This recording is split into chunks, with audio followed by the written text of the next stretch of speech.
Assalamualaikum warahmatullahi wabarakatuh. Halo, nama saya Farhan Anggara dari kelas 10-2. Saya ingin menyampaikan biografi Jenderal Hugeng Imam Santoso.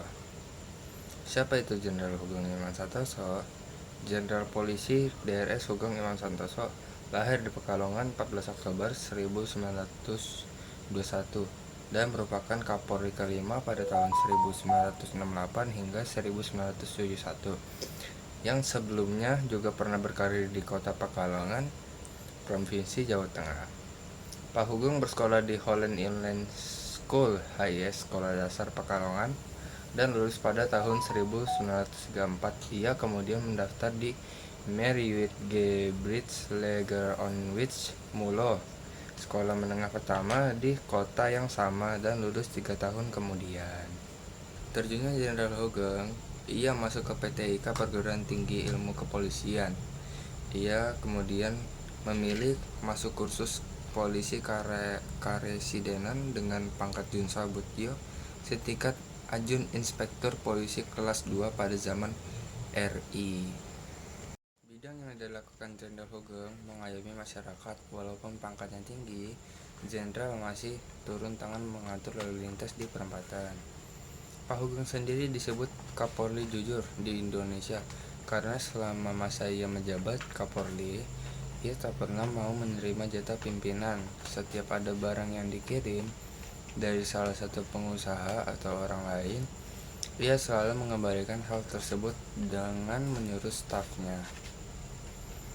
Peristiwa penting yang pernah dialami oleh Jenderal Hugeng Imam Santoso. Pertama, kasus penyelundupan mobil mewah. Berdasarkan jurnal berjudul Jenderal Hugeng Imam Santoso, Kapolri Hanes Discipline of Simple Example of Young Generation, ia mampu memberantas kasus penyelundupan yang saat itu pelakunya adalah keturunan Tionghoa, yaitu Robi Jajadi.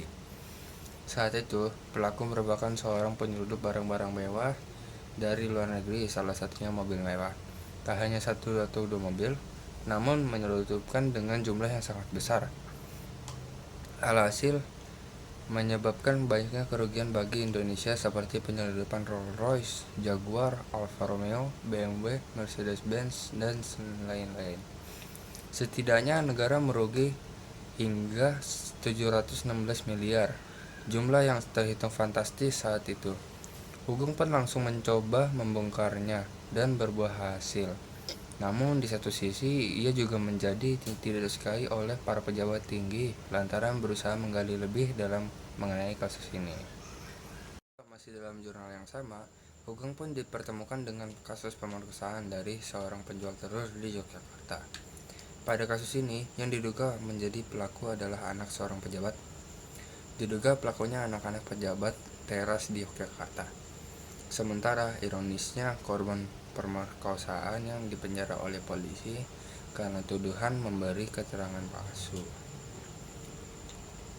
Melihat hal itu, ia langsung membentuk tim khusus yang bernama Tim Pemeriksa Sum Kuning yang dibentuk pada bulan Januari tahun 1971. Hugeng bersikeras melanjutkan kasus ini, namun sebaliknya Soeharto memerintah dirinya agar tidak ikut campur dalam kasus dan diambil ahli oleh tim pemeriksa pusat atau Komkamtib.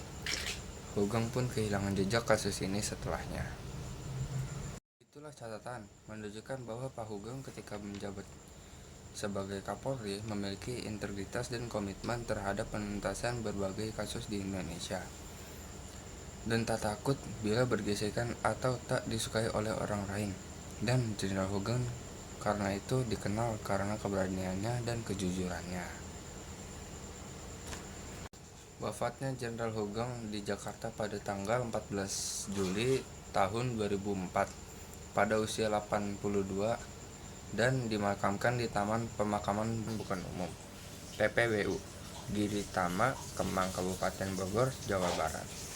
Dari saya Farhan Anggara, kurang lebihnya mohon maaf apabila ada salah kata, dan semoga kita bisa terinspirasi oleh Jenderal Hugeng dikarenakan dengan kejujurannya dan integritas yang tinggi. Sekian dari saya. Assalamualaikum.